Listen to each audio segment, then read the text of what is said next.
Гамарджоба, с вами Дистилеша. Я нахожусь в винотеке Барика.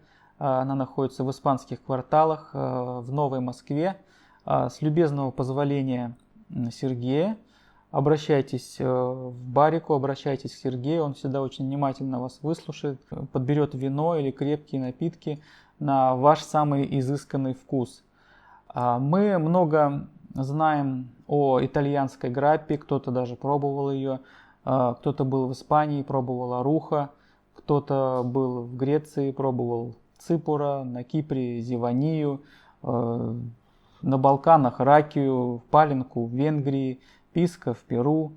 Однако мы очень мало знаем о нашей соседке чачи из Грузии. На мой взгляд, чача – это один из недооцененных напитков и один из самых интересных дистиллятов. Сегодняшний выпуск непростой, он будет в формате интервью с людьми, которые знают о чаче не понаслышке и живут в Грузии, находятся сейчас в Тбилиси. Я подготовил много вопросов от себя, от подписчиков, от производителей, от частных, а также вопросы от людей, которые интересуются чачей. В сегодняшнем интервью принимает участие со мной Вахтанг, владелец магазина Чача Коне. Также это эксперт по чаче. Он сейчас находится в Тбилиси, в Грузии.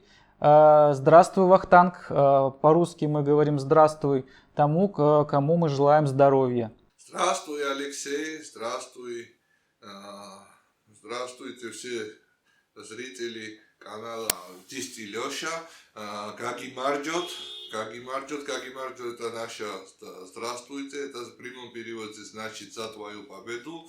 И так сложилось, что исторически мы, грузины, всегда воевали, и когда здороваемся, мы желаем самую нужную вещь, то, что нам нужно было исторически, это победа. И поэтому Кагимарджо сложилось, что мы здороваемся так. Кагимарджо, значит, за вашу победу.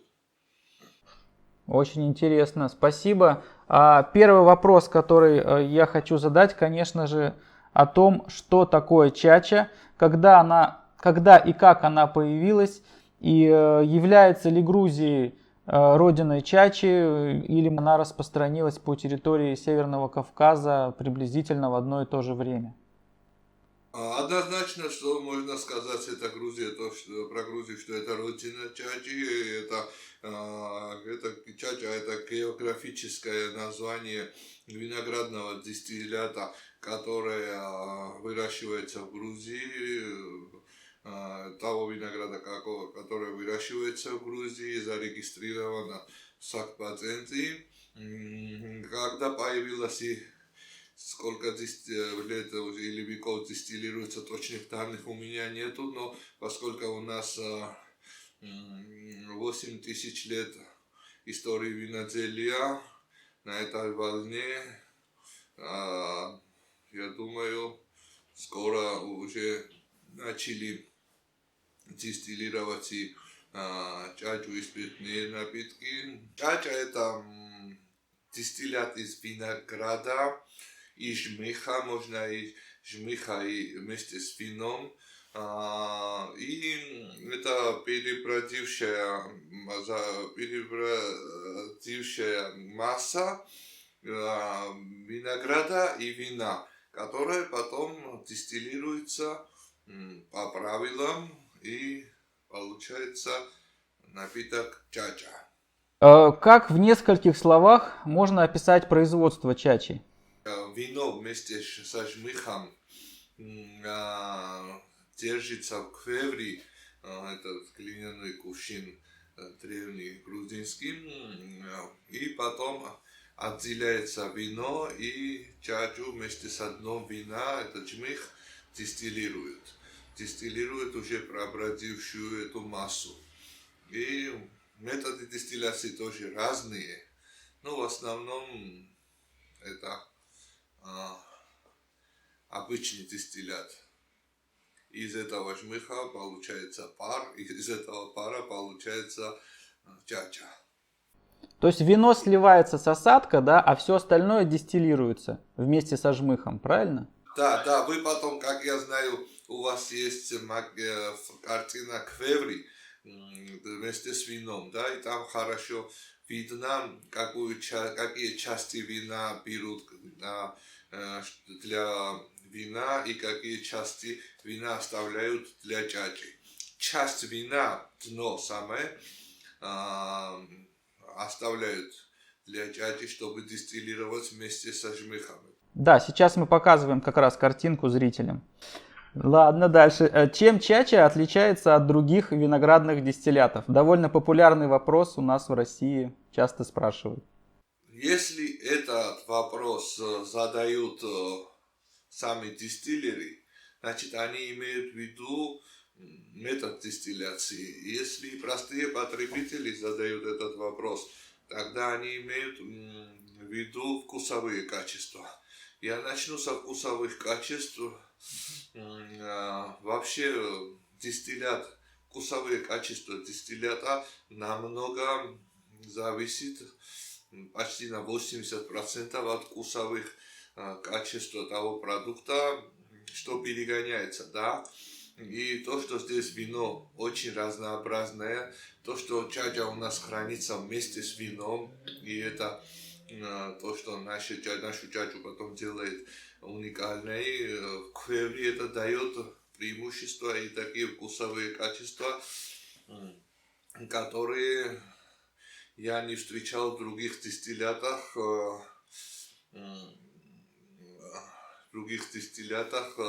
дистиллятах других стран. Насчет приготовления есть много очень разниц, и так углубляться в двух словах не получится. И если потом заинтересуются ваши подписчики, мы пригласим специалиста этого дела и досконально, подробно расскажем вашим подписчикам, чем это отличается в сфере дистилляции. То, что чача лучше других напитков, чем другие виноградные дистилляты, я вижу в том, что многие дистиллеры даже за рубежом свой напиток называют и пишут на этикетке чачу, а не грапу. И они считают, что это реклама для них. И в этом тоже видно, что чача намного вкуснее и лучше других виноградных дистиллятов. Соответственно, напрашивается вопрос, да, опять же, у нас очень часто, когда говорят о чаче, начинают говорить, что это грузинская граппа. И, соответственно, вопрос, можно ли чачу по производственному процессу, по процессу производства сравнить с итальянской граппой, там, с французским марком, с испанской маруха, с венгерской паленкой, греческим ципура или там балканской ракией, например? Я сейчас буквально на днях ознакомился более подробно с дистилляцией, с методами дистилляции этих дистиллятов виноградных, которых сейчас вы пересчитали. Во многом сходство можно найти, но это абсолютно другие дистилляты.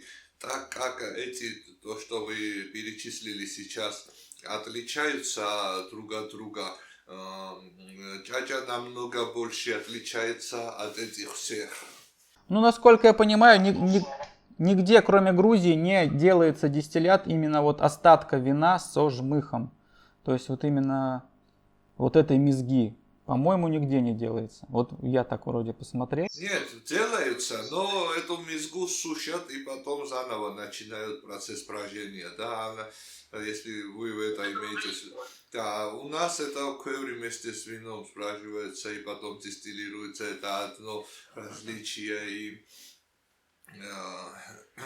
много там еще различий, которые ставят чачу на первом месте.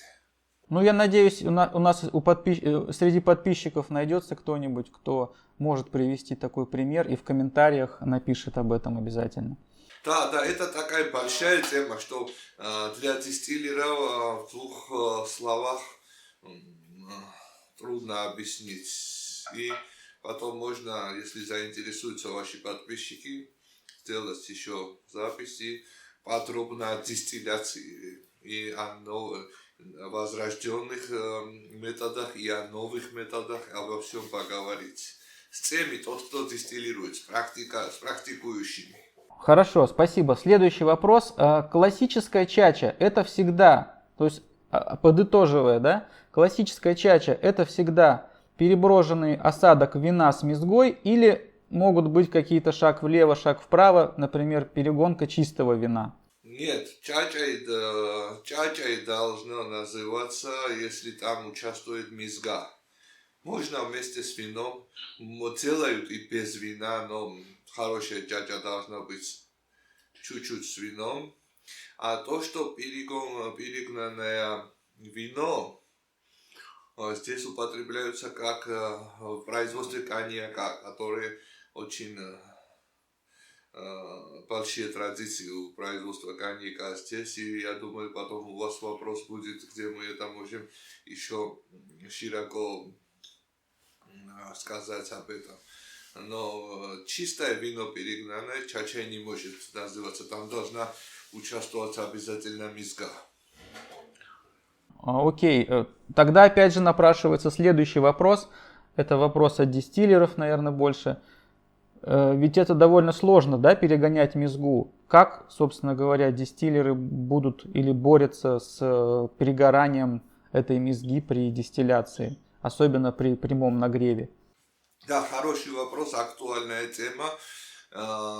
Должен быть человек виртуозом этого дела, чтобы на огне эта мезга не пригорела, но здесь люди, чачадели, дистиллеры росли, с детства смотрят, их с детства учат, как это делать, и они это делают даже при прямом огне, как на деревянном огне. Это очень трудно, надо сохранять температуру, и много чего там элементов надо сохранять. У многих появились сейчас индукционные плиты, но на индукционной плите тоже очень-очень трудно это контролировать, если не знаешь свое дело. И я часто встречал вкус пригоревшего. И у некоторых сейчас появились несколько десятков, даже несколько сотен, не могу сказать, но несколько десяток. Я видел дистилляторы на паре, которые обогреваются, но там такой проблемы нету. Но не по законодательству, а по моему убеждению, как мне больше нравятся чачи, перегнанные на прямом огне. Не знаю почему, может быть это психологически или то или все, но почему-то мне это больше нравится. А так по законам не запрещено ни один дистиллятор. Главное там, когда в лаборатории в лаборатории посмотрят, там все химические компоненты должны быть в норме. Для меня это так. И бывают здесь много чачаделов, дистилляторов, у которых эта дистилляция даже на уровне ДНК. И они чувствуют и огонь, и капли этой чачи и перегоняют так отлично, без пригорания. Они виртуозы своего дела. Следующий вопрос. Какие сорта винограда используются для производства чачи? Есть ли какой-то строгий список этих сортов винограда? И, соответственно, такой вопрос. Есть ли какие-то сорта винограда, которые нельзя использовать для производства чачи или запрещено? Я начну с того, что чачадели в основном, я говорю де-факто, фактически здесь виноделы. Потому что виноделы делают вино и потом перегоняют чачу. Значит, чачу дистиллируют из всех виноградов, из которого делается вино. Существуют еще гибридные винограды, из которых нельзя по нашему законодательству делать вино. Но сейчас я встретил, они очень-очень ароматные. Я сейчас встречался с некоторыми чача-делами, которые не делают вино, начали сразу с чачей, и они начали перегонять эти гибридные сорта винограда, и они просто изменили метод дистилляции, там головы снимают больше и другие компании что-то делают, то, что выделяет эти вредные элементы, которые в этих гибридных сортах винограда. И получается очень-очень вкусная ароматная чача без всяких вредных химических элементов. А есть какие-то конкретные примеры, не сейчас не скажете? Не назовете какие-то сорта, которые нельзя использовать? Ну, для примера. Изабелла, Вакирула, Дирбула. Очень ароматные и с высокими вкусовыми качествами винограды, из которых дома люди для себя делают вино, но это вредное вино из-за тех химических элементов, то, что там создается во время брожения, и это вино нельзя выпускать и бутилировать. Но люди здесь для себя делают и употребляют. И, как они говорят, живут в 2 раза больше, чем те люди, которые пьют другое вино. Но они так говорят, по химических анализах другое видно, то, что там вредные очень много элементов. А вы имеете в виду не вино, а чачу, да? Нет, чачу сейчас начали делать и очищать от этих вредных. Они нашли способ очищаться от этих вредных элементов. И чача уже получается очень хорошая, и не будет у них проблем выпускать эту чачу. Но вино никак нельзя. Потому что вино не чистится на разных температурах, а чачу можно на разных температурах выделять разные элементы и удалять. В случае вина это нельзя. То есть в Грузии производство вина из Изабеллы запрещено? Да. Из-за там большой концентрации метанола. Думаю, это очень интересно. Спасибо. Следующий вопрос. В Википедии вот пишут про основное сырье в Восточной Грузии: виноград сорта Ракоцители, в Аджарии и Абхазии Изабелла и Качич. Надеюсь, ударение правильно поставил. Вот. Как это понимать? То есть почему не говорят о Западной Грузии? Какие сорта используются в Западной Грузии? Ракоцители и Саперави – это очень-очень известные сорта винограда, и многие Грузию знают как страну Ракоцители и Саперави. Они мои любимые сорта, но известность этих виноградов, я думаю, создала плановая экономика Советского Союза. Да? Там на гектар Ракоцители приходило больше всего тонн, и поэтому план был, чтобы много виноградов собрать, и сажали Ракоцители, сажали Саперави. А так Ракоцители самый лучший виноград, по-моему, и Саперави тоже, но когда растет в специальных микрозонах. У нас есть более 500 видов винограда. Сейчас возрождается это дело очень быстро. Большинство из этих 500 видов винограда из Западной Грузии, только там нету такого объема, мало приходит, но с очень-очень высокими вкусовыми качествами. Так что в Кахете много виноградов, но в Западной Грузии, в Имеретии, Гурия, там больше, если не меньше, если не больше, так сказать. И Википедию надо послать новые данные. Я постараюсь собрать эти данные и послать в Википедию, чтобы там видно была картина, хотя бы чуть-чуть виноделия Грузии. Действительно, наверное, не хватает информации по Западной Грузии. Там очень много, очень редких, очень винограда очень высокого качества, и вино получается такое органолептики. Вот, например, вы, как самое дорогое вино, да, которое любят в вашей стране, да, 3 вина, которые любят россияне больше всего, сейчас скажу. Это кинзмараули, это хванчкара и это усахелаури, полусладкие, и твиши тоже.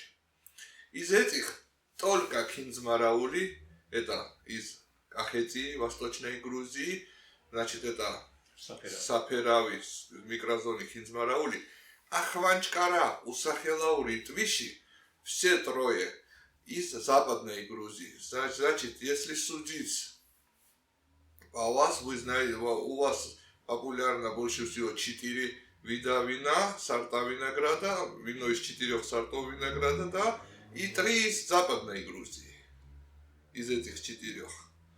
Хванчкара, усахелаури, твиш, только кинзмараули из Кахетии. То есть основной сорт винограда все-таки ркацители, да, там большинство чачи производится из ркацители, да? Ркацители, саперави, от киси, цвани, кахетинская цвани, цицка, соликаури, не знаю, из многих делают. Основной объем производства на какой сорт приходится? Судя по моему магазину, на первом месте, да, ркацители, на втором саперави. Ну, ркацители это белый виноград, да? Это белый виноград. И это царь винограда, по моему мнению. Возвращаясь к вопросу производства, в дистилляции есть такое там понятие красная схема, белая схема, которая имеет отношение к белому вину и красному вину. Соответственно, белая схема, когда дистиллят делается из сока, а красная схема, когда используется все остальное в том числе. Ну, то есть как в случае с чачей, например. Соответственно, вопрос. В Грузии, получается, белое вино сбраживают также на мезге? Да, однозначно, потому что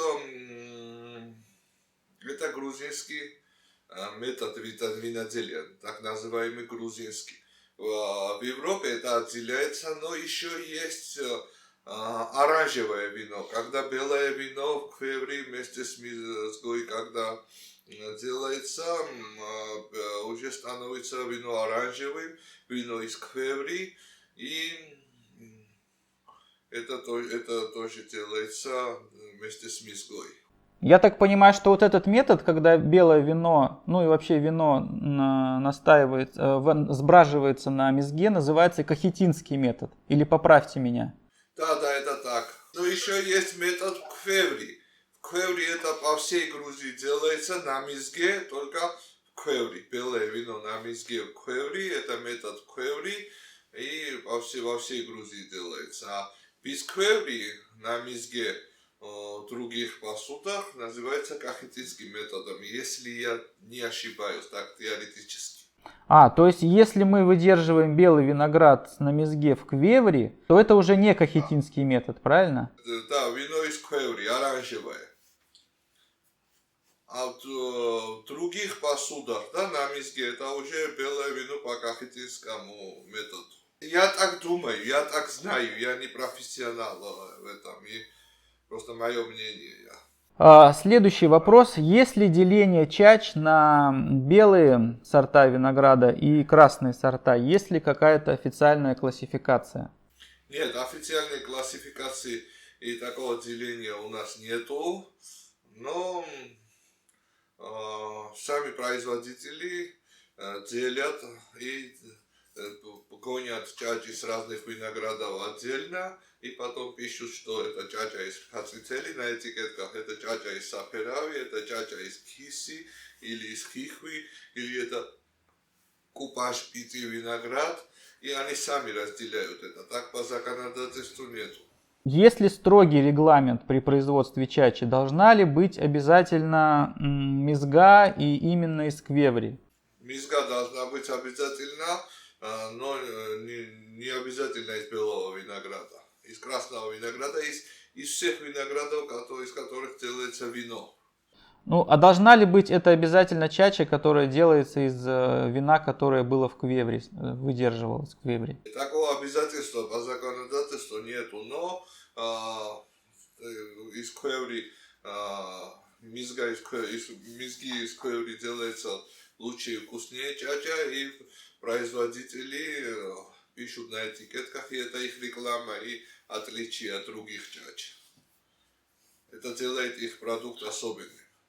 Как и квеври делает их вино особенным. Да, там на этикетке, когда написано, что это вино из квеври, это выделяет их вино. Так и чача выделяется. И добавляет цену, наверное. Прямо на цену это не влияет. На цену все-таки влияет известность этого производителя. И вкусовые качества, конечно.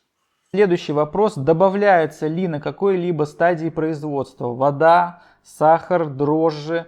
Вообще про сахар очень много вопросов. Почему-то вот у нас в стране очень многие думают, что производство чачи связано с сахаром. И, соответственно, вопрос, если используются дрожжи, то какие? Здесь, если кто-нибудь узнает, что сахар употребляет в производстве чачи, 7 поколений у него никто не будет чачу покупать. Это такой грех. Он большой грех берет себе на душу. По-моему, по стандартам чуть-чуть можно сахар добавлять, но это плохой тон здесь очень, потому что здесь виноград и так собирает столько сахара внутри, что добавлять сахар нужно только для того, чтобы больше продуктов получить и фальсифицировать. Так что здесь сахар считается однозначно фальсификацией между людьми, и сахар нормальный и хороший дистиллер сахар не употребляет никак. Это однозначно. А насчет воды и дрожжей, кто как. Я слышал, что употребляют, я слышал, что многие говорят, что для его винограда, потому что это уже прошло брожение в квевре вместе с вином, не нужно даже дрожжей. Но здесь есть, если кому-нибудь понадобится дрожжи, это не химические дрожжи, в основном это биологические дрожжи употребляют здесь, которые делаются из медовых продуктов и из других биологических продуктов. Но многие, я знаю, что многим не нужно это. Стараются так досконально не рассказывать про своих методах до 5-й рюмки, а потом уже рассказывают. Секрет фирмы, да, как говорят? Ну, чача раскрывает все секреты. Спасибо. Следующий вопрос. На каком оборудовании делается чача и как его называют? Вот сейчас все, кто смотрит мой ролик, они видят фотографию, которую я нашел там. Ну так, сразу тыкнул, нашел какую-то фотографию. Вот скажите, вот это оборудование похоже на то, на чем дистиллируют чачу в Грузии? Это похоже на... Это тот аппарат, на котором дистиллируют в Грузии.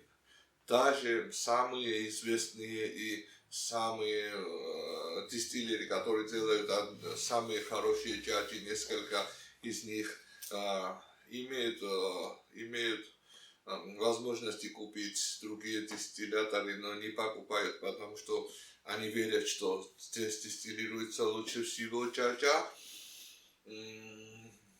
Это самый древний, как я знаю, вид дистиллятора, который здесь и употребляются. Многие делают навороты на этом, фильтрацию в глине и другие методы, но в основном настоящая чача, хотя бы первый перегон на миске, делается так, в основном, в таких дистилляторах.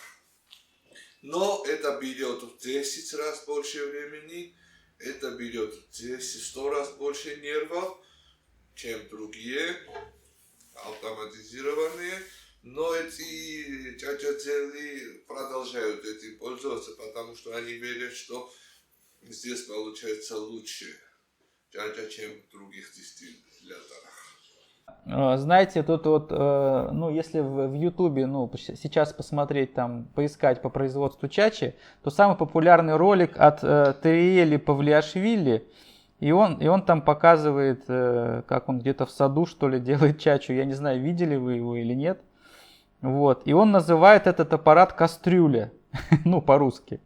Он говорит по-русски там, называет его кастрюля. Как называется этот аппарат на грузинском? Он прямо перевел, и при прямом переводе это кастрюля. А как звучит на грузинском название этого аппарата?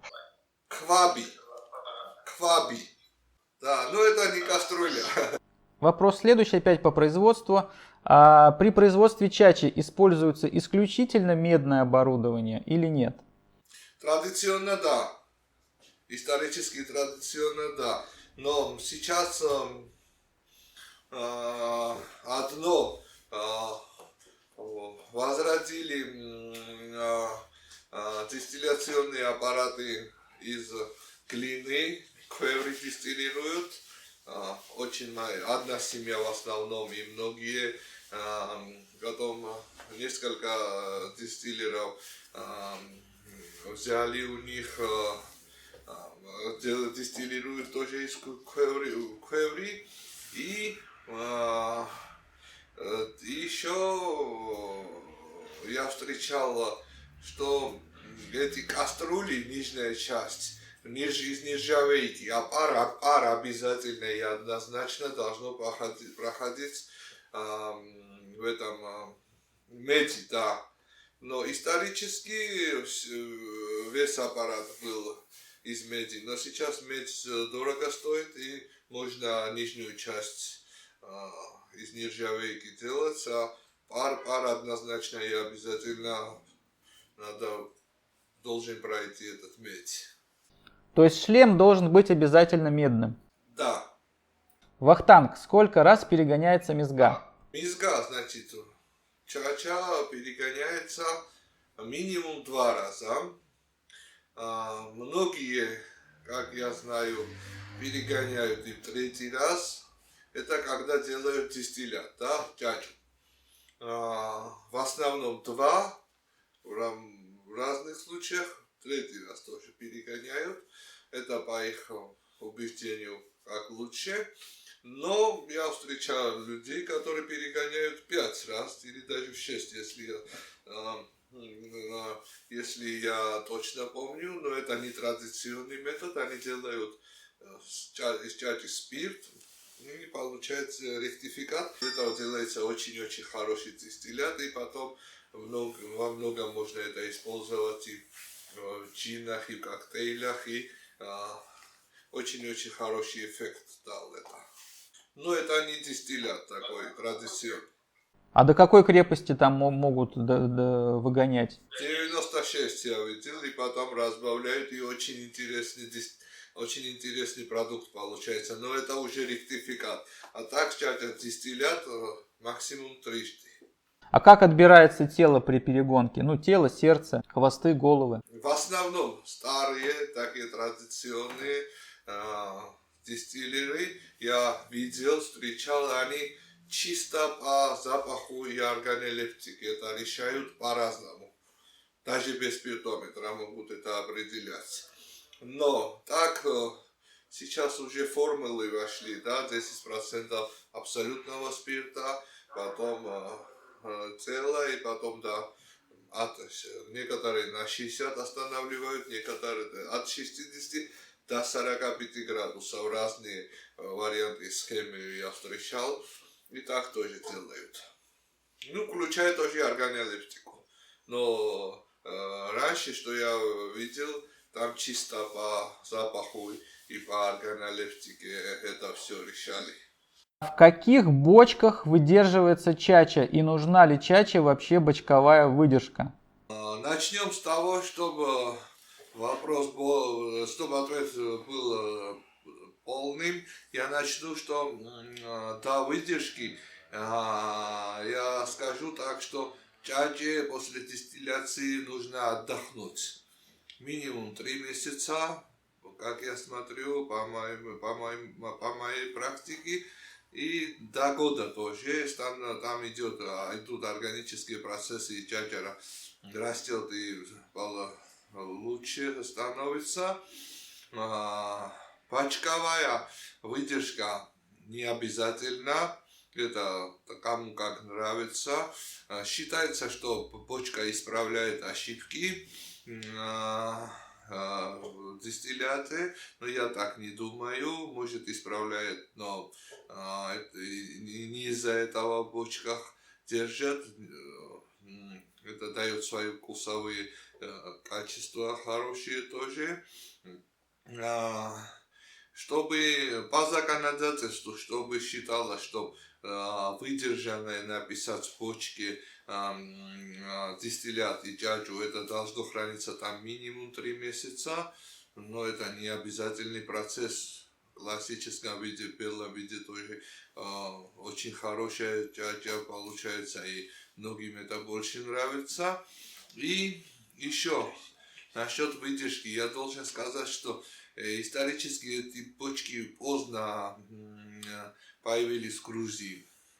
До того, как бочки появились, единственной посудой в Грузии была квеври, да, глиняной кувшин, там хранили и сыр, и другие продукты, все там хранили, и, как мы знаем, и сейчас занимаемся этими историческими фактами, что и чачу тоже в квеври хранили, потому что другой посуды тогда не было, ни стеклянной, ни деревянной, и некоторые экспериментируют на этом хранят чачу в квеври, и очень-очень хорошие, интересные результаты у них получаются. То, что если судить, какое дерево используется в бочках, больше всего я встречал дубовое, но я еще встречал и тутовое дерево, шелковица тута, не знаю, как лучше будет на русском, да, шелковица, понятно, да, и бочки из тутового дерева дают очень-очень изысканный такой аромат, необычный, и мне очень нравится, иногда больше, чем дистилляты, выдержанные в дубовых бочках.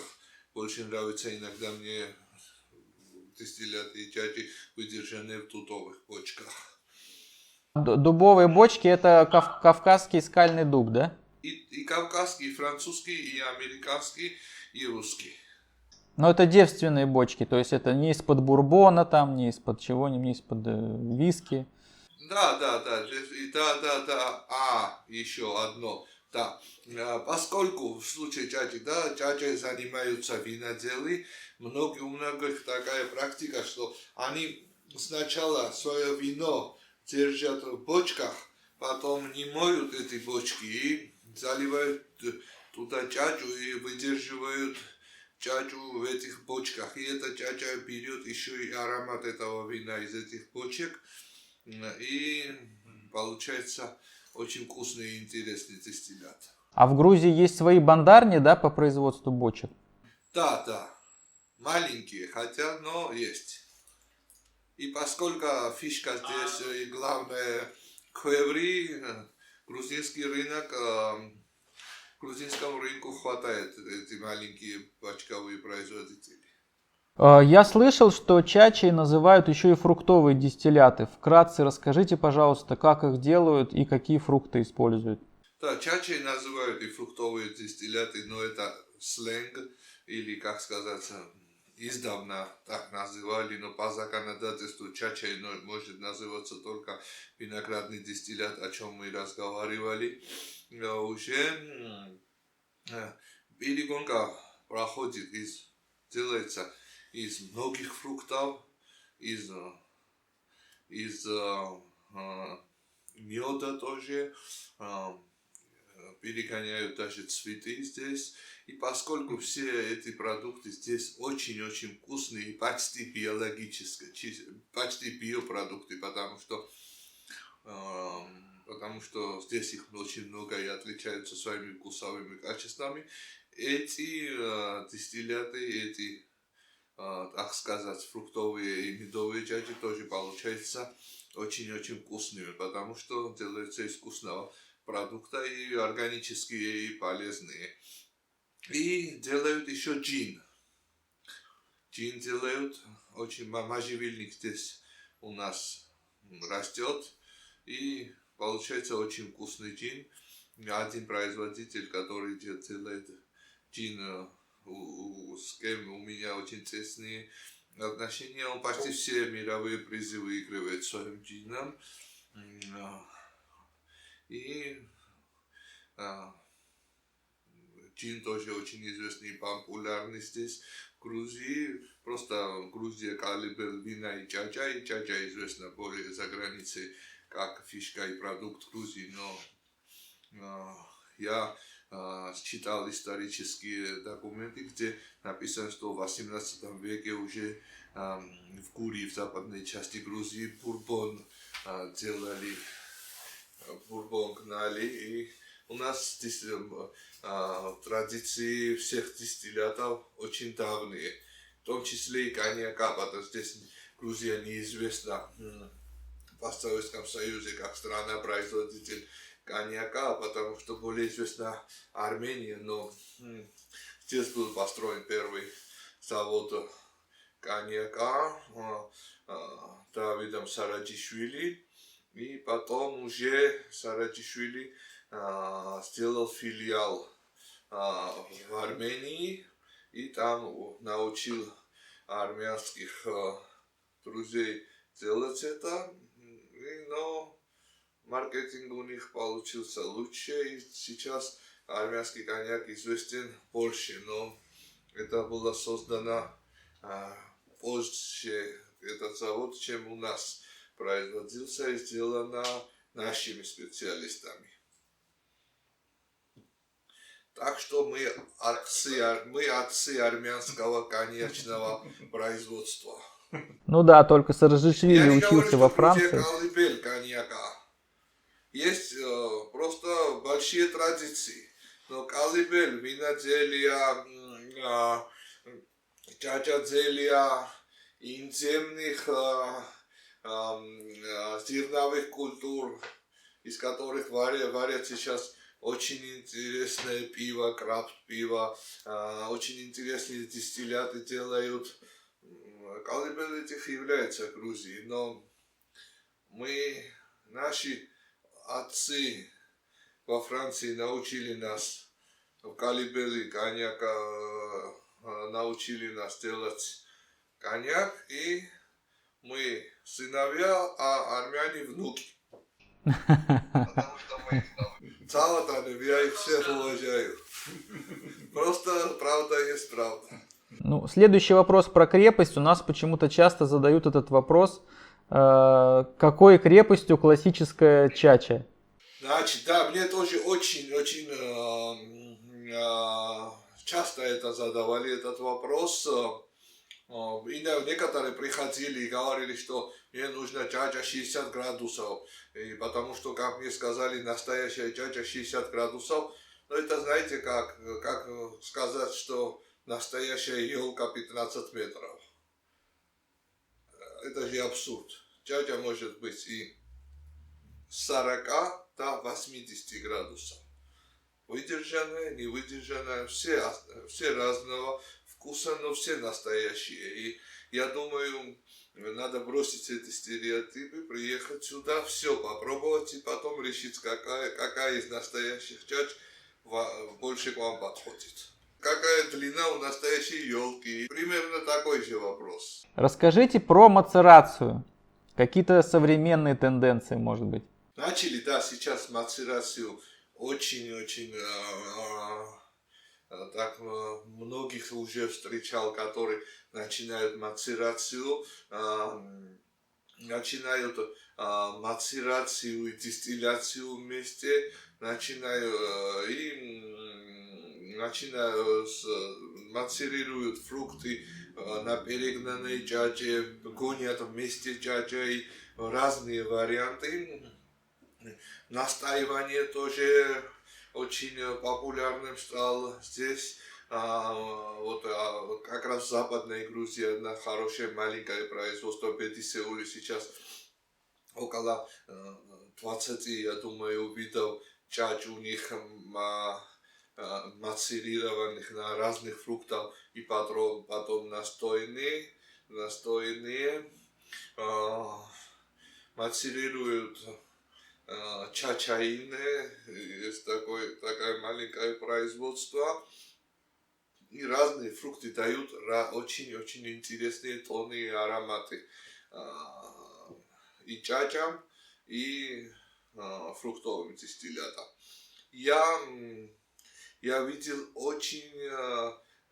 что мне очень понравилось, это мацерирование яблочного дистиллята на меде.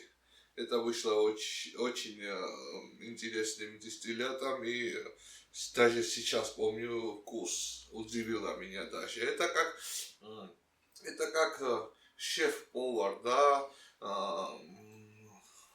делает это, как сказать, многие вариации придумывают рецепт, да, это тоже так в чача-цели. Настойка на целебных травах, настойка на альпийских травах, это настойка на зелени, настойка на цитрусах, это отдельная тема. Какой посудой пользуются дегустаторы и дистиллеры, да, когда проверяют свой дистиллят? Вот, например, есть такие вот бокальчики для граппы, да, в Италии, там капиты вот есть такие вот, шотландцы придумали, гленкерны, вот сейчас современная такая посуда, обычные вот снифтеры, да. Чем-то пользуются вообще, как вот дегустируют чачу?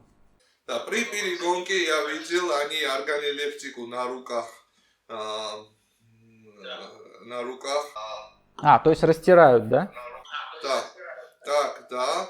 И в селах очень известный такой стакан, стопкой называется, наверное, при коммунистах это названо, традиционный, и пользуются этим проверяют. А так, таких более раскрученных и у новых дистиллеров, вот больше такая итальянская на граппу. Для граппы, что создано. То есть что-то типа вот этого, да? Да. А здесь, в селах, вот, видно? Это рог, настоящий рог, и этим пользуются. Какой крепкий алкогольный напиток популярен в Грузии сегодня? Сегодня популярен в Грузии, конечно, чача, конечно, виски. В селах в основном все гонят свой алкоголь. Там какие фрукты у них есть, или виноград, или чачу. То, что есть из того и популярен, кахети, чача, конечно, мигрели фруктовые, фейхоа, тремали и другие. В альпийских зонах медовые. По-разному. И зависит от сезона. Ну, летом здесь пиво больше всего популярно. А так, А когда большие собрания, там тамада ведет и песни, пляски, и долго идет этот пир, тогда вино.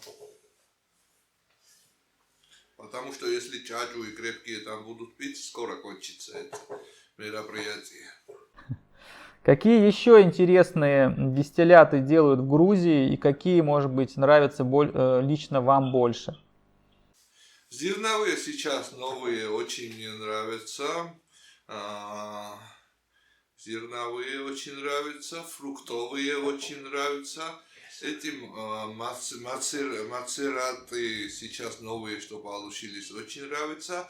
И сейчас портвейны несколько я пробовал укрепленные вина, те тоже очень хорошие. Не могут это считаться дистиллятами, но все-таки в них есть часть дистиллята и очень вкусные получаются. И джин тоже очень понравился. О каких самых распространенных заблуждениях о чаче посетителей магазина Чача Корнер вы могли бы рассказать? Может быть, вспомнить какие-то курьезные случаи? Одно вы упомянули уже, это насчет градуса, и второе, что настоящая чача делается только из саперави или из хацители или из других виноградов. Это самые те, что или настоящая чача должна быть белой, не выдержанной в дубовой бочке. Эти три заблуждения, которые больше всего я встречал. По миру большими шагами идет виски. Как в Грузии относятся к односолодовому виски? И есть ли интерес к каким-то дорогим и сложным релизам? Да, по миру большими шагами сейчас шагает виски. И уже давно Джонни Уолкер шагает и другие виски по миру большими шагами. Это знаете почему? Потому что во всем мире муншайн считался всегда престижным и дорогим напитком, да, дистиллятом. А в постсоветском пространстве самогон и самогонщики считалось грехом и фальсификацией, потому что здесь монополия была государственная и не развивалось это дело. Это помог виски шагать такими большими шагами. Чача только что начинает, и я думаю, есть больше возможностей у чачи, чем у другого дистиллята. Виски, по-моему, тоже один из самых лучших дистиллятов, который создан человеческими руками.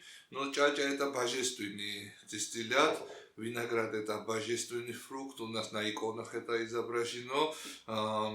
И вино, чачу и вино даже в целях этих церковных для причащения и для этого используется. Это божественный продукт, и то, что отличает разница между виски и чачей, что виски, по-моему, лучший продукт, созданный человеческими руками, а чача и вино и виноградные продукты, вообще виноград дар Бога, и продукты от этого божественные. И я думаю, чача тоже большими шагами уже будет ходить скоро по всему миру. Отличие, за что мне дает повод это говорить, я же говорил, что сырье очень важное при дистилляции, да, вкусовое качество сырья. И такая же разница будет у дистиллятов, у виски и чачи, как во вкусах зерна и винограда. Виноград намного вкуснее, так что чача будет летать над шагающим виски скоро, я так думаю. В России рынок чачи довольно скромный.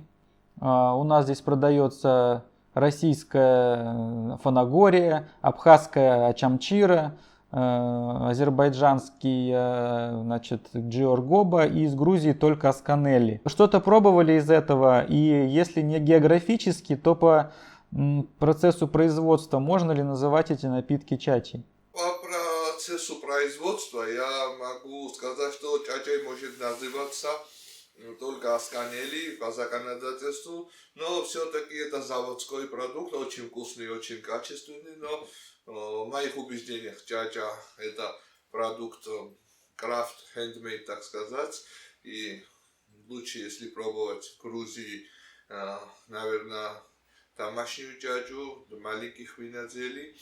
Фанагорию я слышал от ваших, я не знаю, какие отношения это имеет с чачей. Остальные я даже не слышал. Так что, если вы это пробовали, вы должны попробовать настоящую чачу и потом сами сделать разницу. Какая лучше, настоящая или Фанагория или что-нибудь, Георгоба, не знаю. Я не пробовал. Почему в России так мало чачи и почему вот только я вот встречала с канели и все? Точно не знаю, но у всех стран есть свои квоты на завоз спиртных напитков. В Евросоюзе тоже так, в Америке, у всех стран, да.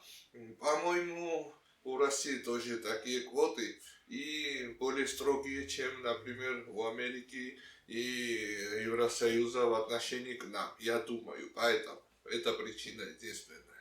Потому что спрос очень большой. Каждый день, каждый час мне звонят, просят посылать, но физически это невозможно. Ну, невозможно объемами. Так, по бутылкам, по почте, по-моему, это возможно. Но это не поменяет рисунок. А в английской Википедии пишут о целебных свойствах чачи, что некоторые жители Грузии верят в целебные свойства чачи. Что вы знаете об этом?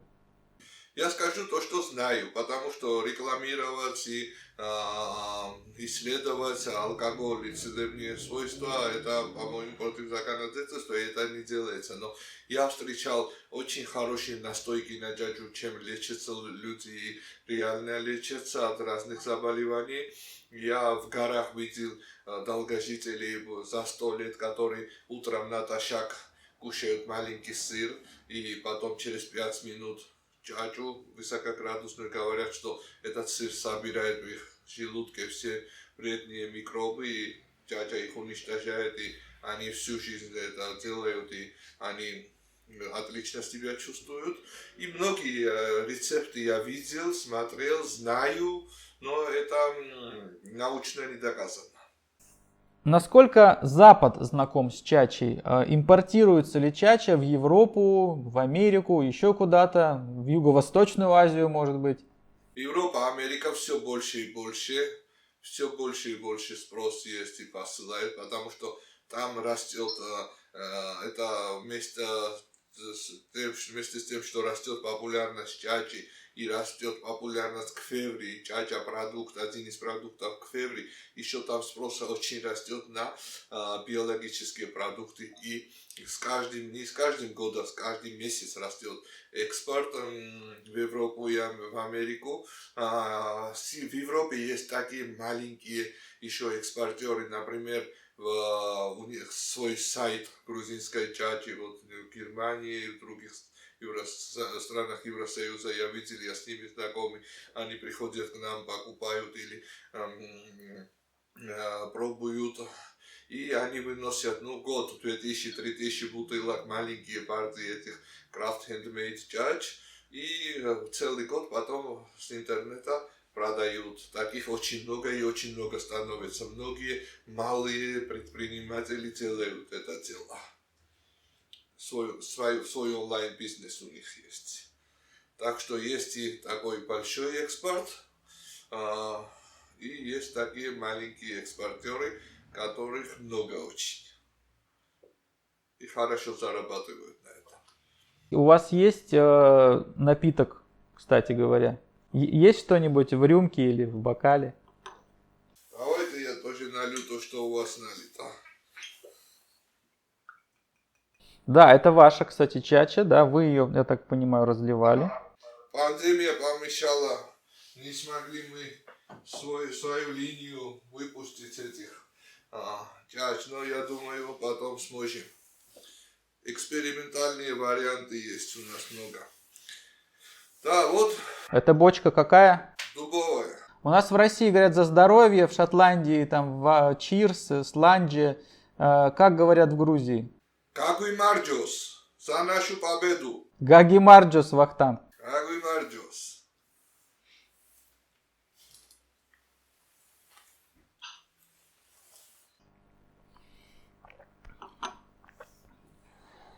Дальше у нас идут вопросы от подписчиков. Сергей Гаврилов спрашивает. У меня есть небольшой виноградник, 23 плодоносящих куста, но половина из них столовые сорта. Кишмиш, 348, не знаю, такой Шахтер, Гелиос, Тимур, Изабелла, Лидия, Тамерлан. Можно и сложно ли из них делать чачу? Из этих видов винограда я знаю только кишмиш и Изабеллу. Из Изабеллы вино делать нельзя. Чачу можно делать, но должен избавиться при перегонке из тех вредных веществ, которые у этих гибридных виноградов, от этих веществ надо избавиться. А кишмиш, из кишмиша он может сделать изюм, и в тортах очень вкусно. Другого потребления не знаю я вот этого кишмиша. Или в булках у нас так кишмиш там употребляют. То есть что ему посоветовать вообще? Что с этим сделать? Надо попробовать. Если ему нравится, пускай делает. Просто когда вопрос есть, я стараюсь ответить академически, чтобы не ввести его в заблуждение. И говорю всегда академический ответ. Но если нравится человеку на свой страх, риск, сделает, он может лучший результат получить, чем из других виноградов. Ну вот вы говорите, что в гибридах много метанола, может быть ему тогда там как-то голов побольше, да, отобрать, когда он будет перегонять. Голов побольше, еще температурный режим должен держаться. Насчет этого, если будет интерес, я приведу специалиста, кто этого делал, и более академично он сделает. Следующий вопрос от Юры Ном. Тут даже несколько вопросов.